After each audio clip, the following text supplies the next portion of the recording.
I will protect my people's precious stone with my life, because my people's wealth is not for the West. It is theirs to build, to save, and to dignify. Let no one steal from our hands what is ours by right. If this echoes in your heart, remember my name, Traoré, and hold fast till the end. Africa's precious stone must always remain in the hands of Africans, not the West. Something extraordinary is unfolding beneath the surface of global headlines.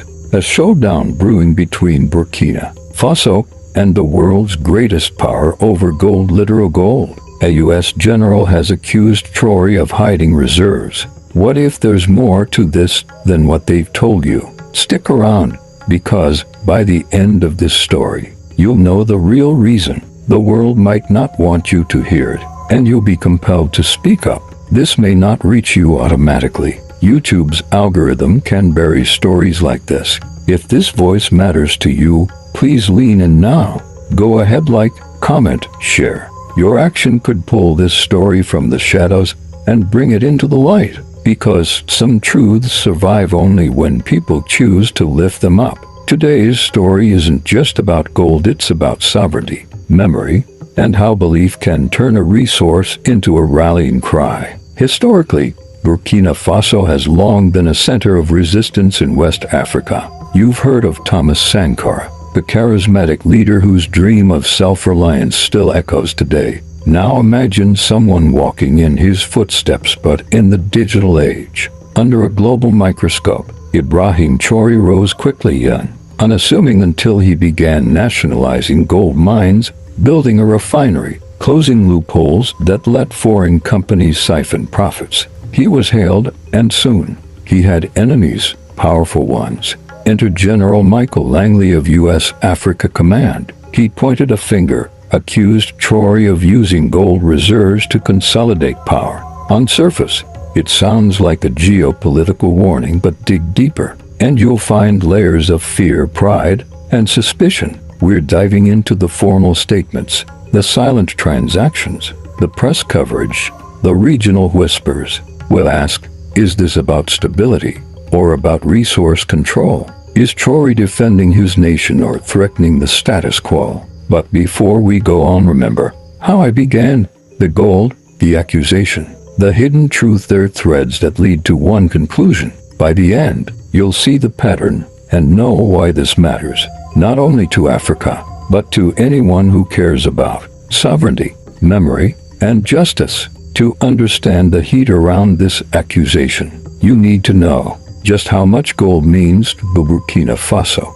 both as an economic lifeline and as a political pressure point. Burkina Faso isn't a country drowning in oil pipelines or vast diamond fields, but under its red earth lies something that every global power understands: gold. Not just in small nuggets here and there, but in seams and deposits worth billions. For decades, these resources were dug out, refined elsewhere, and sold in markets far beyond Ouagadougou, leaving only crumbs for the people who lived on that land. Foreign mining companies came with heavy equipment, contracts written in languages most villagers didn't speak, and promises of development.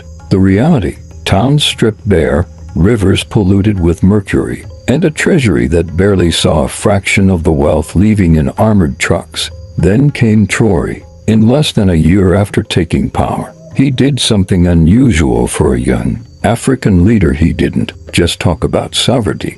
He acted. He tightened export licenses, introduced stricter gold tracking systems, and announced that a percentage of all gold mined in Burkina Faso would stay in the country physically, as bullion in national reserves, not as paper value in foreign banks. For many Burkina citizens, this was a point of pride. They could point to vaults under their own soil and say, "This is ours." But for others, particularly those outside Burkina Faso's borders, this was a threat. And so, earlier this year, the United States, through AFRICOM, issued a statement. It wasn't an open declaration of hostility, but the language was sharp.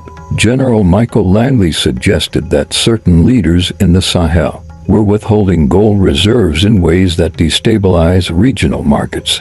Although he never named Traoré directly in that first sentence, the implication was unmistakable. The follow-up press briefing left no doubt the general was pointing at Burkina Faso. In the eyes of Washington, gold isn't just a precious metal, it's a currency of influence. Whoever controls it can bypass dollar-denominated trade, avoid sanctions, and negotiate directly with countries the West views as rivals. And that's exactly what they suspected Traoré was doing, storing gold to trade with Russia, Turkey, and possibly China, without passing through the systems the US could monitor. But here's the twist: the hiding accusation isn't about him locking gold away in some secret vault like a pirate captain.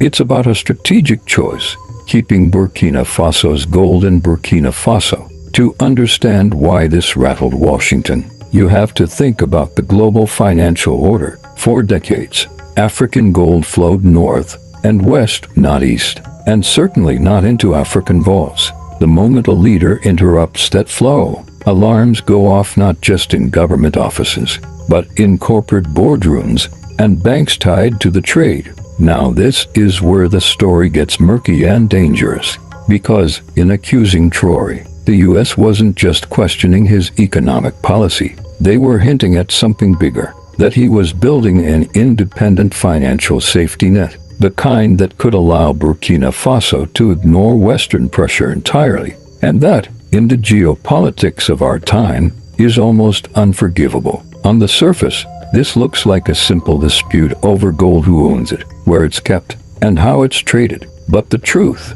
if you trace the threads far enough, leads to a far deeper struggle. It's not just about Burkina Faso's gold, it's about the global balance of power. Let's start with the quiet, unspoken rule in modern geopolitics. African resources flow outward, never inward.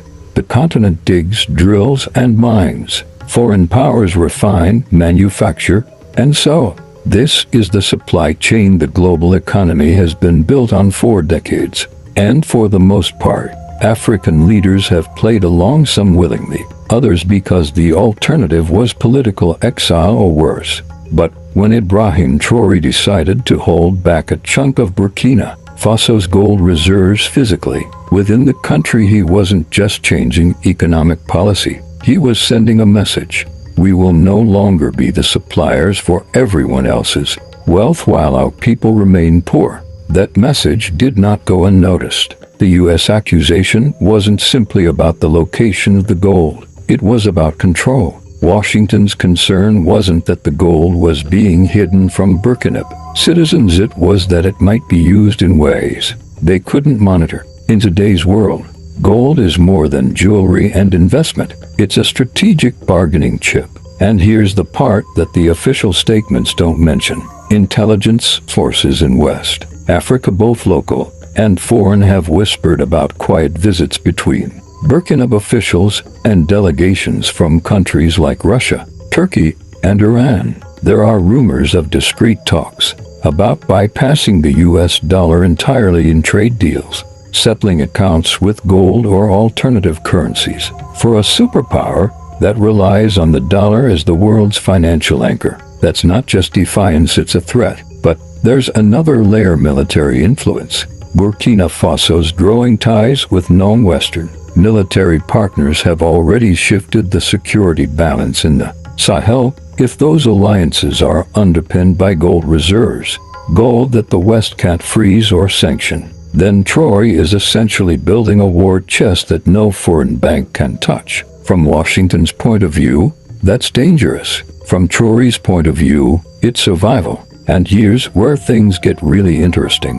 The timing of the accusation wasn't random. Just weeks before, Burkina Faso had announced a joint military and economic pact with Mali and Niger, two countries also sidelining Western influence and guarding their resources more tightly than ever before. Together, these nations form a growing bloc of resource-rich, militarily coordinated states with one common goal: total sovereignty. To critics in the West, this looks like a new axis in Africa, an uncooperative, unpredictable alliance that refuses to play by old colonial rules.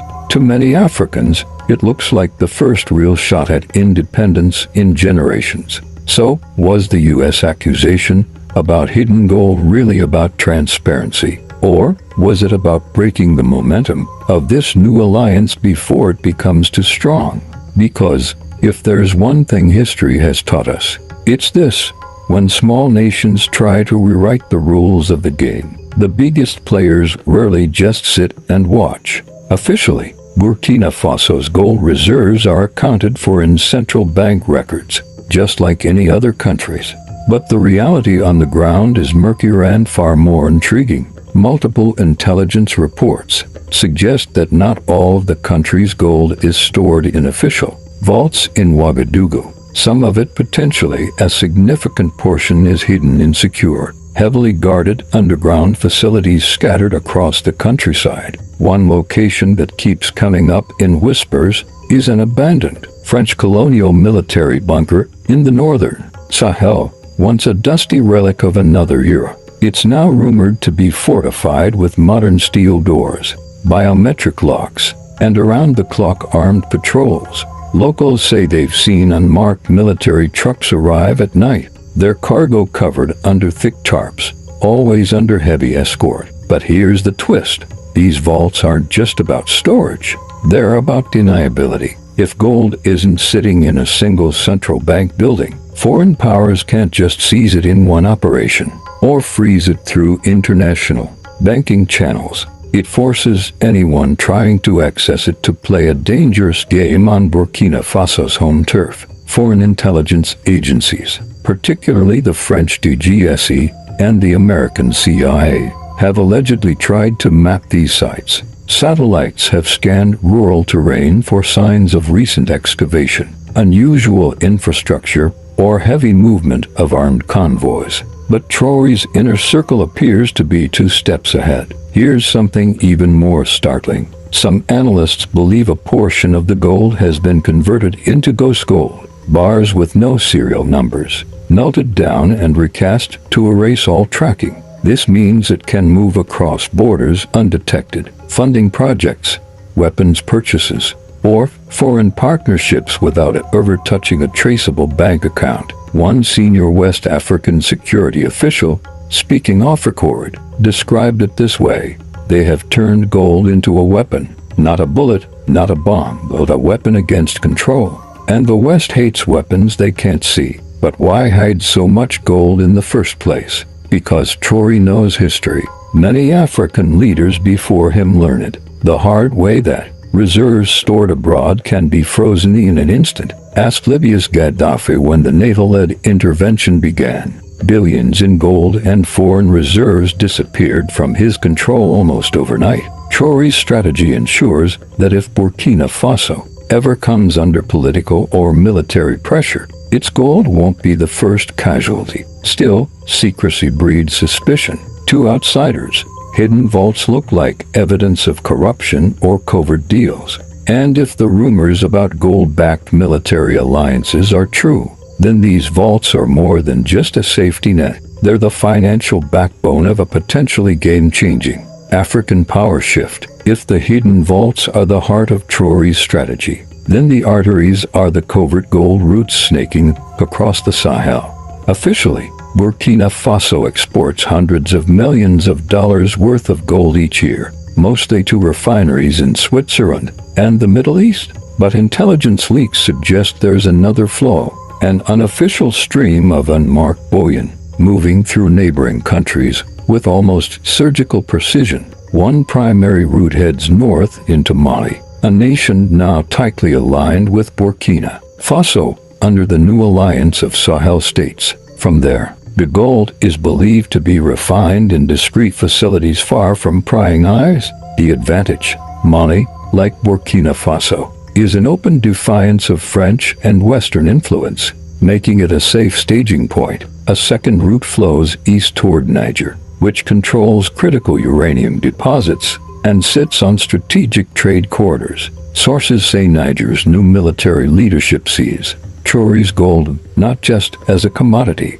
but as leverage, potentially exchanging it for weapons systems, military technology, or energy infrastructure that bypasses Western control. But perhaps the most eyebrow-raising claims point to a third route, one that extends beyond Africa entirely. Reports from European Customs officials mention unusual shipments arriving in Dubai, the global hub for gold trading. Here, and marked bars can be easily mixed with other supplies, laundered into the international market, and sold at full price without raising red flags. And then there's the Russia connection. Ever since Traoré pivoted Burkina Faso away from Paris and toward Moscow, analysts have speculated that some of the gold is being used to pay for Russian security assistance, training programs, and possibly even military hardware. This wouldn't be unprecedented. Russia has accepted gold from other African nations in lieu of cash for strategic partnerships. If these claims are true, it means Traoré isn't just hiding gold, he's weaponizing it as currency in a shadow economy that operates outside the dollar, the euro, and the SWIFT banking system. One European diplomat reportedly summed it up in frustration.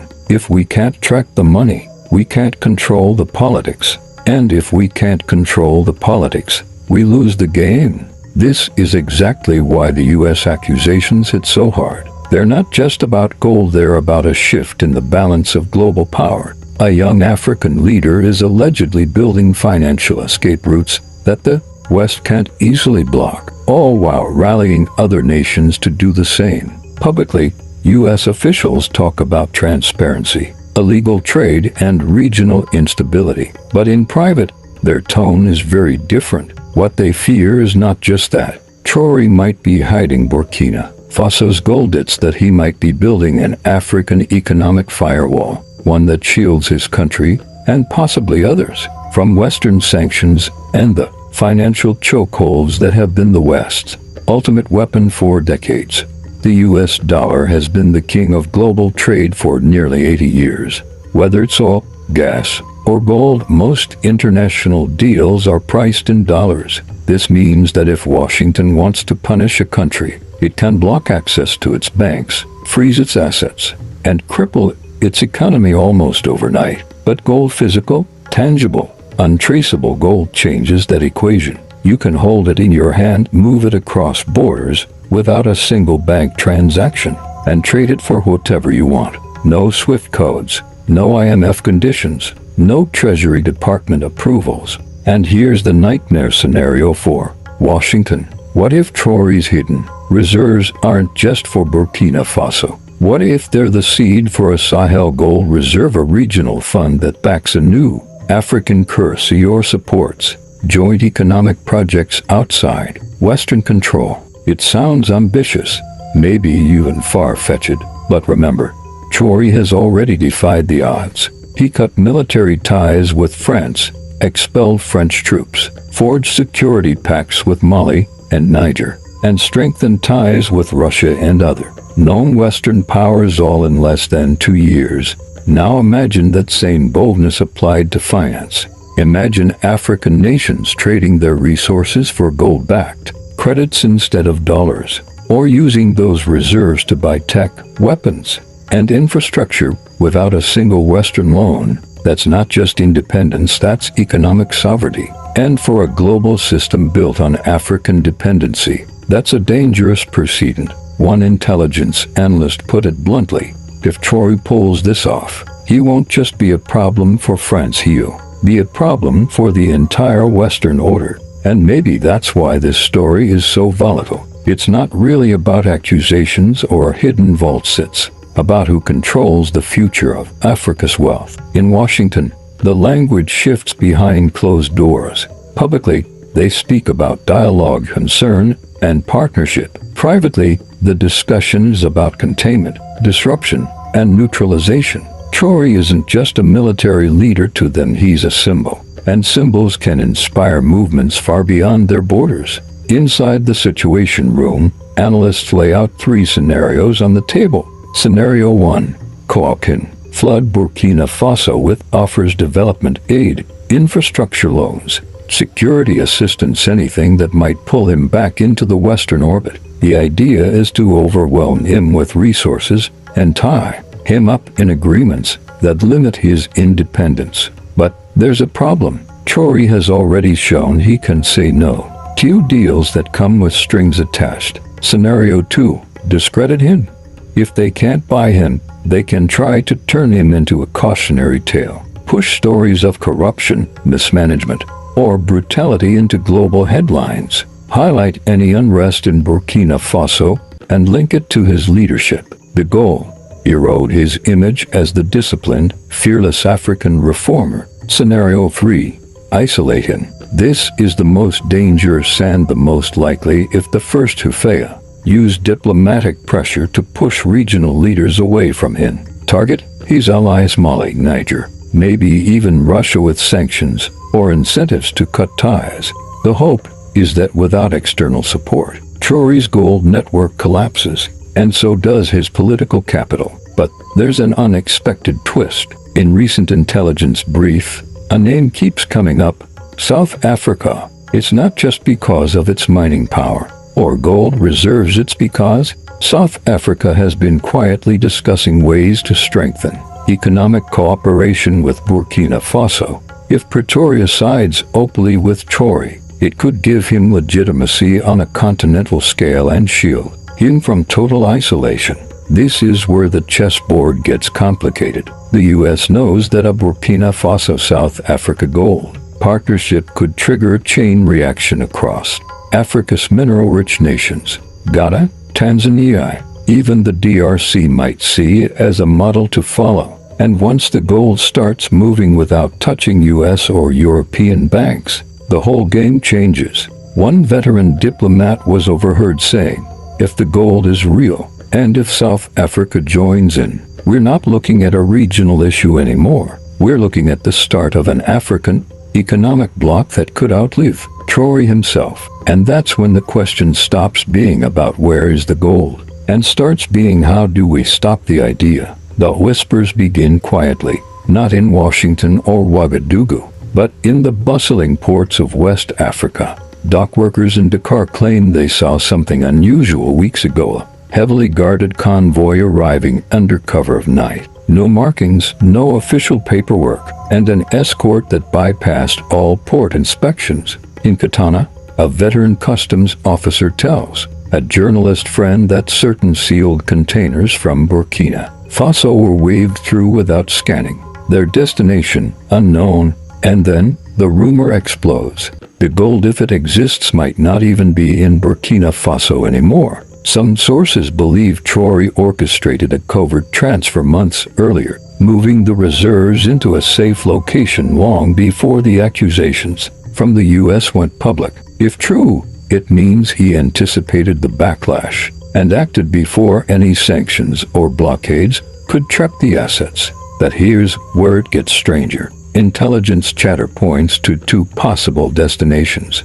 One, a hidden vault in Bamako, Mali, protected by a network of loyal military allies who share Traoré's vision of African independence. Mali, already under Western sanctions, would have little to lose by holding it. Two, a South African bullion reserve, not officially acknowledged, but allegedly secured through a secret bilateral agreement. If this is true, it's a masterstroke. Storing gold in South Africa gives it legal protection under one of Africa's strongest economies, making it nearly untouchable without triggering a continental political storm. A senior African economist, speaking off record, explains it bluntly. You can sanction a country, you can freeze its bank accounts. But gold? Gold is power you can hold, move, and hide. If Traoré got it out before anyone could act, then he's not just defending Burkina Faso's wealth, he's setting a precedent for the whole continent. For Washington, this changes the game entirely. If the gold is outside Burkina Faso, all the strategies on the table, economic pressure, isolation, even destabilization, become far less effective. And then comes the most explosive rumor yet, that a portion of the gold might have already been converted into cryptocurrency using private African and Asian exchanges, creating a new war chest that the West can neither trace nor freeze. This isn't just about wealth anymore. It's about creating a shadow financial system, an African-controlled channel for trade and development that bypasses the IMF, the World Bank, and the SWIFT network entirely. One intelligence memo ends with a chilling line: "If this is true, we are witnessing the birth of a financial weapon, one that could outlast sanctions, governments, and even the leaders who created it." Long before the U.S. accusation made headlines, Traoré had been meeting other African leaders, quietly, sometimes in official summits, sometimes in what diplomats call informal retreats. But the real business wasn't happening in the conference halls. It was happening inside rooms, over hushed conversations, away from cameras. In those private talks, Traoré's message was simple but electrifying. We must hold our wealth in our own hands, not in dollars, not in foreign banks and gold. It sounded like a rallying cry, but it was also a blueprint. According to multiple diplomatic leaks, at least 5 African heads of state have already begun discreetly shifting portions of their reserves into physical gold, moving it out of Western control vaults. The strategy has 2 layers. 1. Regional cooperation. Neighboring countries agree to store each other's gold in secure, undisclosed locations. That way, if one is targeted by sanctions or foreign intervention, the gold remains protected in allied territory. 2. The mutual defense clause. Though unofficial, the idea is clear. If any member state is attacked, economically or militarily because of its gold policy, others will respond collectively.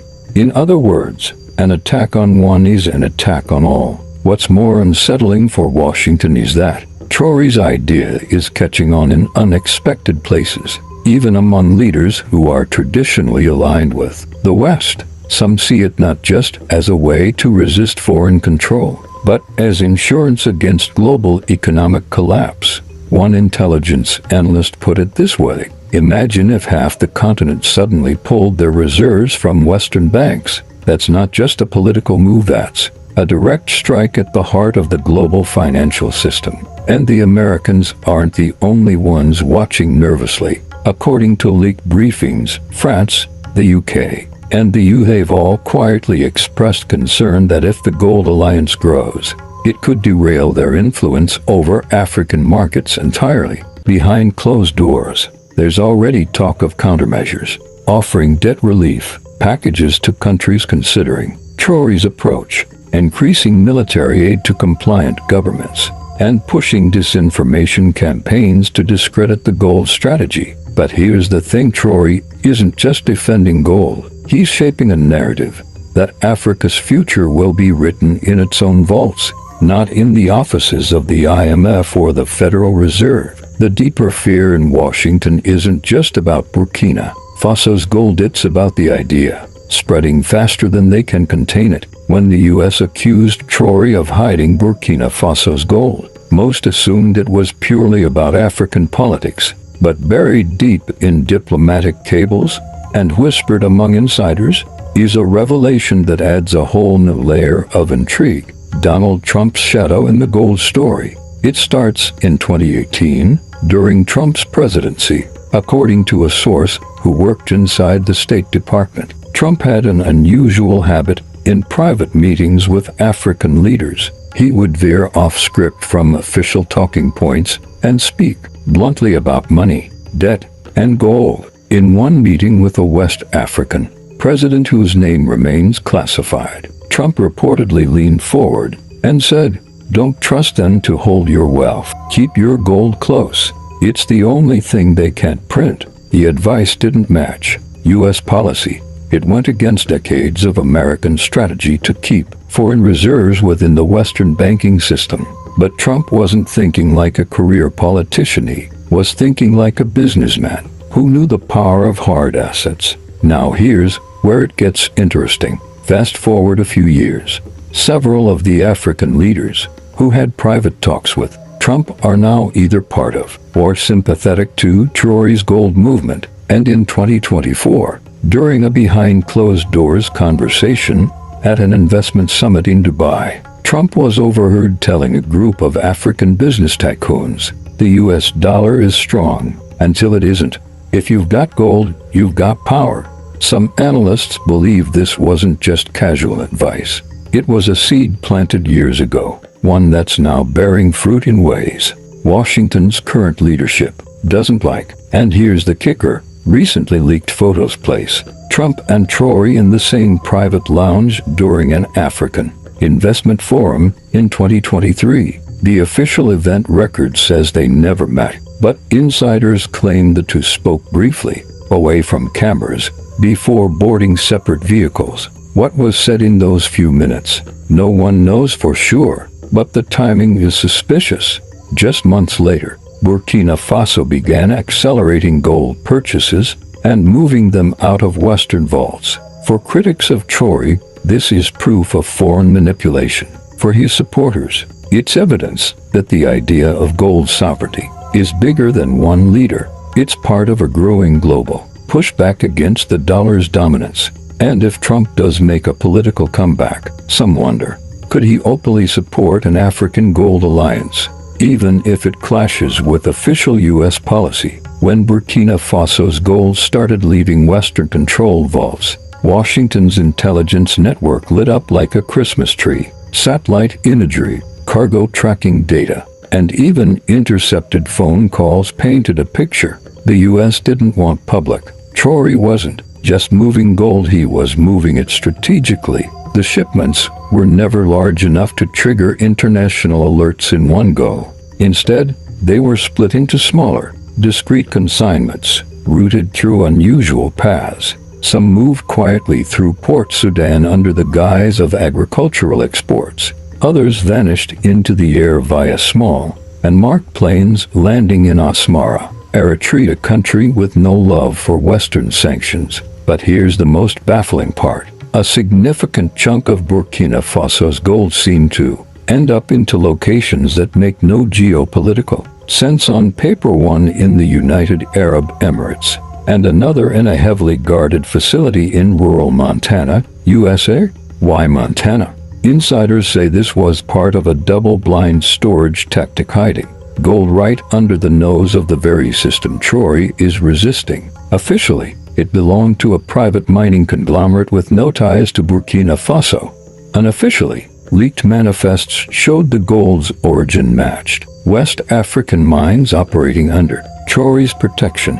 And this is where Trump's shadow creeps back in. One of the Montana facility's biggest investors is a real estate trust whose board includes a former Trump Organization executive. Publicly, they insist it's just business. Privately, some in Washington suspect it's a back channel, one that keeps a friendly hand on Burkina Faso's wealth while shielding it from seizure. Meanwhile, in the UAE, the gold is handled through a web of shell companies that also manage Russian and Chinese reserves.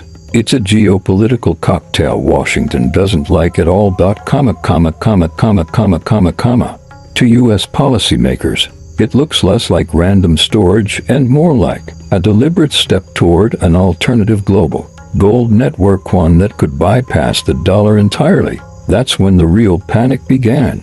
The accusation that Traoré was hiding gold wasn't just about hoarding wealth. It was about building the foundation for an economic escape route from U.S. influence. While the U.S. publicly accused Traoré of hiding Burkina Faso's gold, the real story was happening behind closed doors in hotel suites, embassies, and unmarked conference rooms. In late March, Traoré's security convoy slipped out of Ouagadougou under the cover of night. Destination: Moscow, but not for the reasons the headlines claimed. The official narrative was security cooperation with Russia. The truth was more than settling for Washington.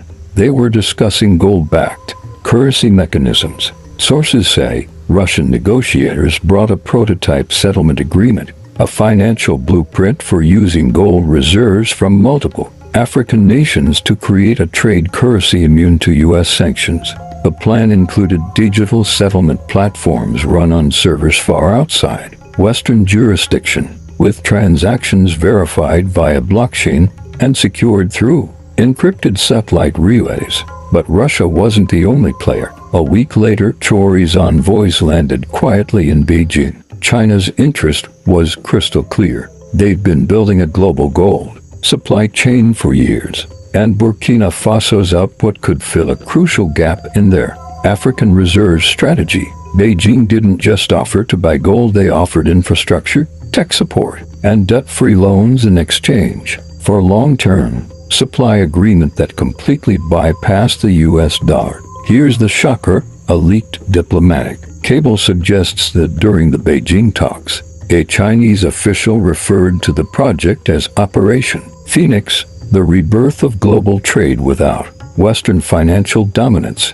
Burkina Faso was being offered a seat at the table. Meanwhile, a third, unexpected player entered the picture: Singapore. Known for its quiet efficiency and neutral stance, Singapore offered discreet gold refining and re-export services by routing gold through their facilities. The metal's origin could be legally reclassified, making it much harder for U.S. authorities to track or claim. By the time U.S. diplomats caught wind of this triangle, Russia, China, Singapore, it was too late. Burkina Faso's gold was no longer just a national asset. It was a geopolitical weapon, a key piece in a silent war over who controls the future of global currency. And then came the call. A single, unpublicized phone conversation between Washington and Paris hinted that some in the West were ready to play dirtier than ever before. The message was simple: if Traoré doesn't cooperate, we'll make him irrelevant.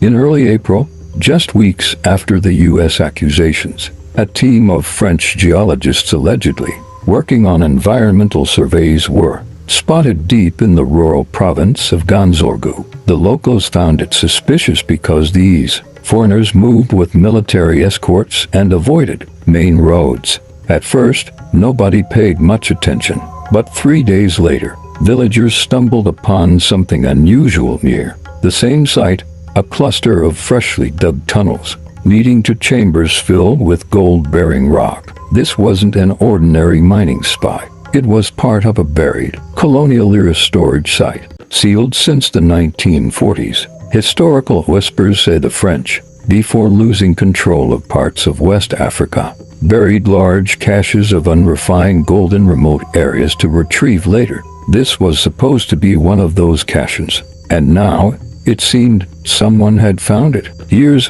where it gets stranger. Satellite imagery from a private aerospace firm in South Africa showed that within 48 hours of the discovery, 3 unmarked helicopters landed in the area. They weren't from the Burkina military. Witnesses say they had no national flags, just matte black paint and heavy cargo nets. The gold-bearing material from those tunnels gone by sunrise. But when Traoré was briefed, his reaction wasn't anger, it was calculation, because the real jackpot wasn't the stolen gold. It was what the tunnels hinted at. Geologists later confirmed that the underground vein extended for kilometers, enough to make Burkina Faso one of the top gold producers in the world for decades to come. To Washington, this was catastrophic news. They'd accused Traoré of hiding gold, but now it seemed he might have access to far more than anyone imagined. And if he used it to back a new currency with Russia and China, the dollar's grip on West Africa could shatter almost overnight. The day after the discovery, a confidential memo circulated between U.S., French, and ICAO's officials. Its opening line was chilling: containment of Traoré is now a strategic necessity. Within a week of that secret memo, events in Burkina Faso began to spiral in ways too precise to be coincidence. First came the mysterious fire at the country's largest fuel depot in Ouagadougou. Officially, it was blamed on an electrical fault. Unofficially, security camera footage never released to the public allegedly showed two unidentified figures entering the compound minutes before the explosion. The blaze destroyed millions of liters of stored fuel, throwing the capital into shortages and slowing mining operations that relied on heavy machinery. Then border tensions flared overnight. Out of nowhere, ICAO's military patrols from a neighboring country began accidentally crossing into Burkina territory, forcing Traoré's forces into small but costly skirmishes. Analysts noted the tactic felt eerily familiar, straight from the playbook of economic destabilization through low-intensity conflict. But the most chilling move came next. a leak to international media claiming Traoré's inner circle was secretly negotiating arms deals with a banned militant group. No proof was given, but the allegation was enough to spark whispers among even his domestic supporters. Behind the scenes, Western diplomats were pushing hard on a more sophisticated plan divide Burkina Faso's military leadership. A classified cable from a European embassy described it in blunt terms. Our goal is to create distrust between Captain Traoré and his top commanders. Once fractures emerge, political isolation will follow, and it seemed to work. Reports emerged of a high-ranking Burkina general being approached with promises of asylum and millions in offshore accounts if he considered a leadership change. He refused, but word of the offer reached Traoré. It deepened his belief that the real battle wasn't just about gold. It was about survival against a multi-front, invisible war. By late April, the containment strategy had shifted into its most dangerous phase, economic suffocation. Aid packages were quietly delayed. Trade partners were advised to slow gold purchases from Burkina Faso, and international insurers started labeling Burkina shipments as high risk, making exports more expensive to the outside world. These were just unfortunate developments. Inside the presidential compound, Traoré knew better. This was the tightening of a noose. But here's where the story takes an unexpected turn. Instead of backing down, Traoré decided to make a global move so bold that it would either secure his nation's economic independence forever or destroy his leadership in weeks. It was a sweltering afternoon in Ouagadougou. Journalists had been summoned to the presidential press, all with only a vague note: national economic declaration, attendance mandatory. No one knew exactly what Captain Ibrahim Traoré was about to say, but foreign embassies had already sent their top political officers to watch some in person, others glued to live streams. Traoré walked in wearing his signature camouflage uniform. But this time, he carried something unusual in his hands, a thick leather-bound ledger, worn with age, and a small, shining gold ingot. He placed them on the podium. The cameras zoomed in. The room went silent. Then he said it. From this day, no gram of Burkina Faso's gold will leave our soil without first serving our people. This is not a negotiation. This is our law. The reporters murmured. Some scribbled furiously. But Traoré wasn't done. He flipped open the ledger and continued. For decades, these pages record the theft of our resources, signed away in contracts that gave us crumbs, while foreign companies feasted. Today, we burn these contracts. An aide walked in carrying a metal tray. One by one, Traoré dropped photocopies of foreign mining agreements into a small ceremonial flame, letting them turn to ash in front of the cameras. But the real bombshell was next. He announced the creation of the Burkina Faso Sovereign Gold Reserve, a vault to be built in the capital, where all domestically mined gold would be stored and refined locally before export. The government would control at least 60% of all gold revenues, with the remainder negotiated under new terms that required foreign companies to reinvest in local infrastructure, schools, and energy. And then came the line that would make headlines worldwide. If they wish to do business with us, they will pay in our currency or in goods that build our future, not in dollars, not in euros. We are done with paper promises. It was a direct challenge to the US dollar's dominance in African trade, and everyone in the room knew it. Within hours, Western economic analysts were calling it reckless, populist, and unsustainable. But in markets from Johannesburg to Shanghai, gold prices jumped sharply. A quiet message went around certain African capitals: if Traoré pulls this off, the game changes for all of us. Behind the scenes, U.S. officials held emergency calls with allied governments in West Africa, trying to assess if this was just political theater or the opening move of a continental resource rebellion. But there was something no one knew yet. A secret deal Traoré had already secured that would make his gold plan nearly impossible to sabotage. 3 days after the gold declaration, Burkina Faso's state TV aired something unusual. Grainy footage of a nighttime convoy of armored trucks moving slowly through Ouagadougou under heavy military escort. The trucks were sealed and marked, but their destination was unmistakable: the secure military airstrip on the city's outskirts. By morning, the convoy was gone. No one knew where it had gone. The official government line was simply strategic transport, no comment. But in diplomatic circles, rumors started to leak. Traoré had quietly struck a deal with a known Western power, one that had the muscle, the money, and the appetite to challenge the global gold trade. The whispers pointed east. China had been buying gold aggressively for years, building up reserves while quietly signing resource deals across Africa. But what made this different was the terms Traoré had negotiated. Burkina Faso would sell a portion of its gold directly to China's central reserves, bypassing Western intermediaries completely. Payment would not be in US dollars, but in a combination of yuan and tangible infrastructure projects, bridges, railways, and the long-promised hydroelectric dam. In exchange, China would guarantee security for Burkina Faso's gold exports, offering satellite monitoring, shipping insurance, and even discreet military advisory support to deter sabotage. It was the kind of arrangement Washington had dreaded for years: an African leader locking resources into non-dollar trade with a rival superpower. But China wasn't the only one sniffing opportunity. In a surprising twist, Russia also made an approach, offering discounted military equipment and training in exchange for smaller but steady gold shipments. For Traoré, it was perfect. By balancing two global powers against each other, he ensured neither could dominate him.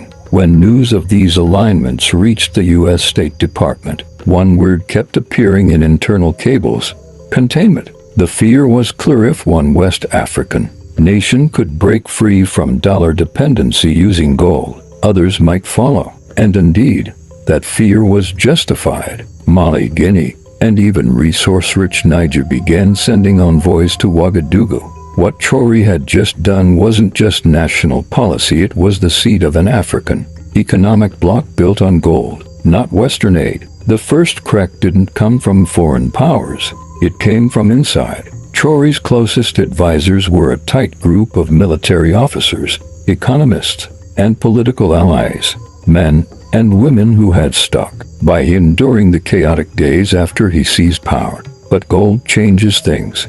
Gold makes people dream bigger and greedier. One night, just before a scheduled cabinet meeting, Traoré received a secure intelligence briefing from the DSS, Burkina Faso's domestic security unit. The report was chilling. A member of his economic reform team, someone who had access to the export contracts and pricing details, had been secretly meeting with foreign embassy staff in a private residence. The DSS didn't need to guess what was being discussed. They had audio. The recordings revealed the traitor offering exclusive access to Burkina Faso's gold pricing strategy for a price. He was also suggesting that certain security weaknesses at the mining sites could be taken advantage of if someone wanted to disrupt production. Traoré's jaw tightened as he listened.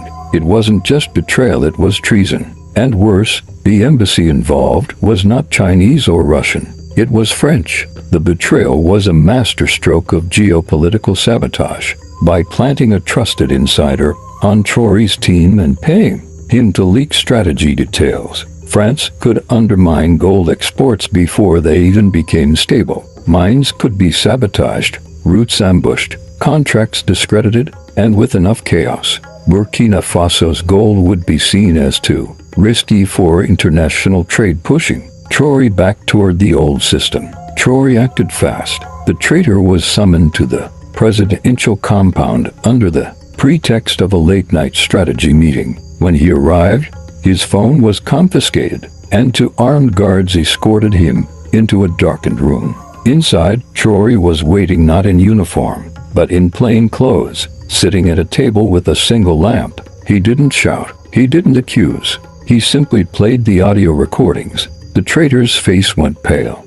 "You sold us," Traoré said quietly. "And for what? A villa in Marseille." The man didn't respond. The silence was enough. Within the hour, he was gone, removed from the compound and taken to a military detention facility. The official statement said he had resigned for personal reasons, but the damage was done.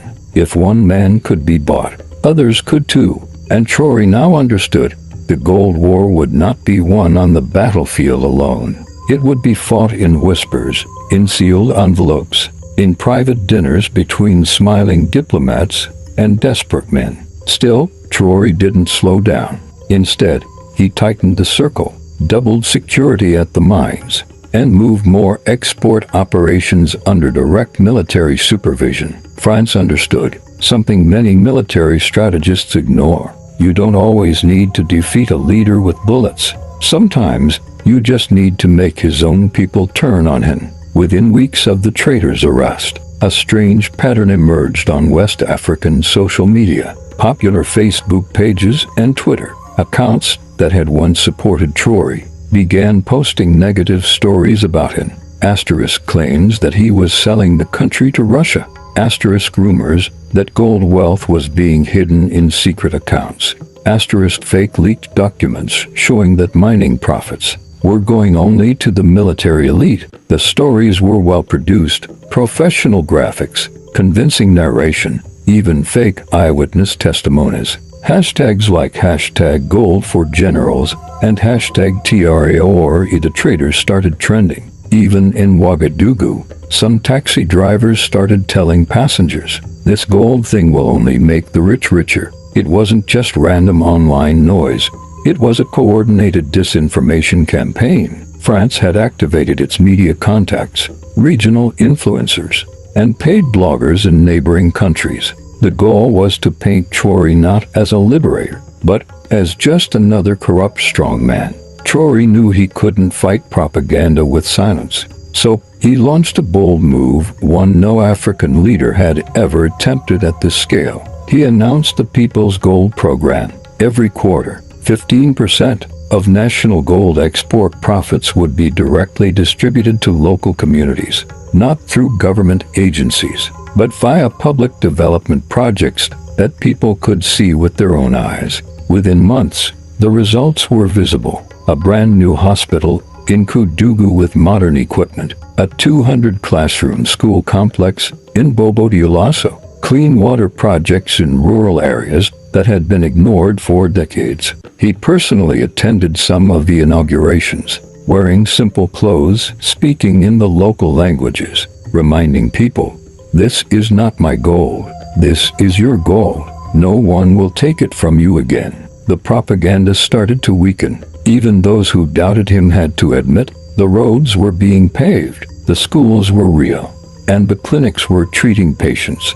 By mid-2025, Burkina Faso's gold exports under the new system had shaken the market because the country was selling directly to buyers in Asia, the Middle East, and even South America, bypassing European intermediaries. Prices in some Western gold hubs began to fluctuate wildly. French refiners who had relied on cheap West African supply were suddenly facing supply shortages. Some had to pay 30 to 40% more to secure gold from other sources. In Paris, senior officials began warning that Traoré's policies were setting a dangerous precedent for other African countries. In plain terms, they feared the domino effect. If Mali, Niger, Guinea, and others followed, France's grip on African resources would collapse. In August 2025, Traoré received a friendly visit from an African leader, still loyal to Paris.